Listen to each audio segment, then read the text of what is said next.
Carl Ichan with us right now on the phone. Carl, I'm veering off what we were just discussing, but what do you make of this? And now, you know, a state general looking into this. You mean you're talking about Milan? Yeah. Hey, look, I talk about what I study, and I know I owned Milan many years ago. I'm not going to get into I have maybe an opinion on it, but I'm not going to get into it. Do you think the government has a role if it's deemed that an urgent product, like an EpiPen, is being prohibitively priced? You know, you got me on to discuss what I think about the 11th election, government, big picture. I'm not getting into that. I mean, there are people that are much better able to discuss that with you than I. I mean, I've done well in the pharma business. I mean, that you know over the years, but I talk about what I really think I know. I think too many people just talk about too many things, maybe, and I'm not going to get into that. But I'd like to get back to what I was talking about a minute ago. But if you'll indulge me, Carl, because we're so tight for time, and I do want to get a broader theme here about some corporate news going on. Apple, more to the point, it's a big announcement tomorrow. It's coming out.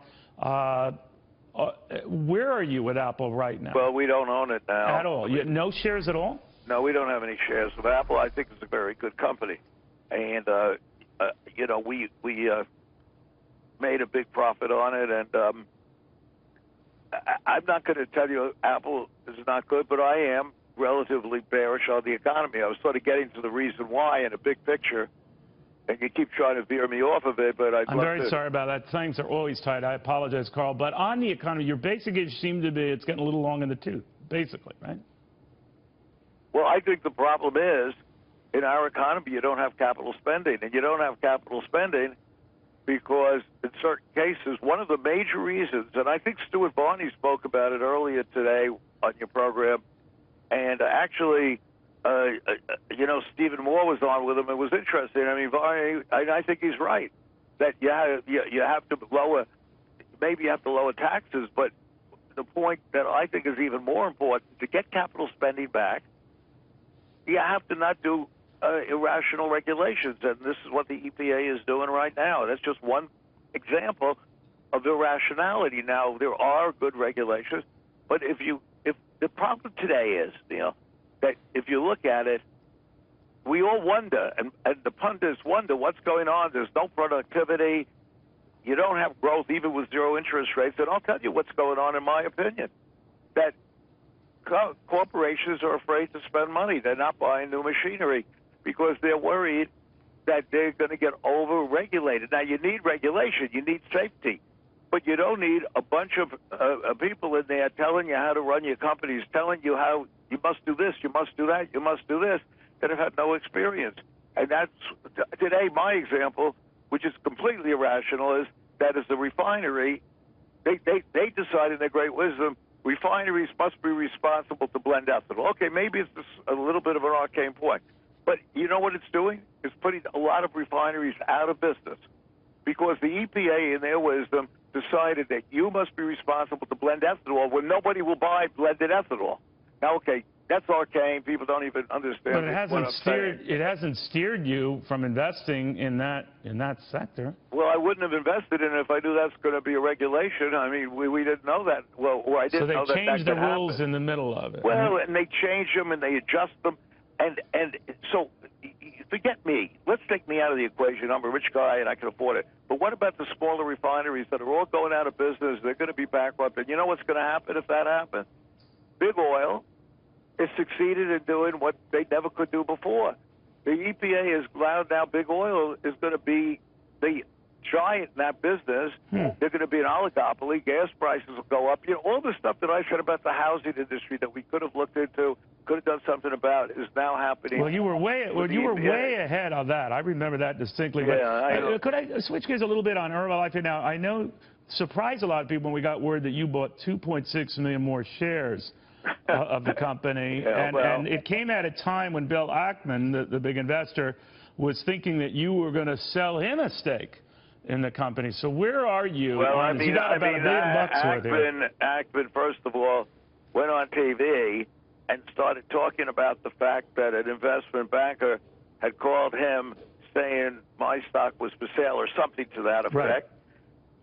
You know, I never offer my stock to anyone, plus the fact they just sort of violated a bit of a rule there where, you know, I get bids all the time. I would never talk on TV about, you know, bids I get for my stock. You know, this is sort of completely off the record. I mean, you violated that going on TV, plus the fact that I never made an offer on my stock. And then he went out and said that, you know, I really wanted out, that I was disenchanted with the company or something like that. Which, I mean, how can somebody talk about what another man thinks? It's sort of incredible. Do you guys talk to each other on this? You're a big stakeholder. You and Icahn. No, we never. I mean, look, I sort of, you know, have a truce with Icahn. We talk. I have nothing against the guy at this point. We had a fight many years ago. Yeah. But you know, we talk. Maybe I talked to him a year ago. I remember talking to him at the U.S. Open or something like that. Well, what's going to happen in Herbalife? I mean, do you see it? I mean, obviously you're doubling down a little bit here. You're obviously committed to it. Where are you going with this? When you ask me where I'm going, you know, I have to be real careful because we're on the board. And but obviously, I just bought 2.4 million shares. I think the company. Well, I've said it publicly. I think it's undervalued, and I did say, you know, Icahn there too said that I was basically not telling the truth when I said, you know, I didn't say anything. I got the right from the company to buy up to 35% of the company.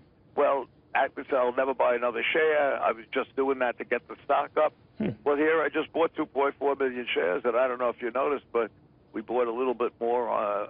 We announced on Friday, and so. I think it's a very. I've said it for 3 years. I think it's undervalued. I can't really say more than that because we're on the board. Okay. Let me finally, real quickly, ask you: if Donald Trump does become president and he says, "Carl, I need you in my administration," what would Carl Ichan say? What to go?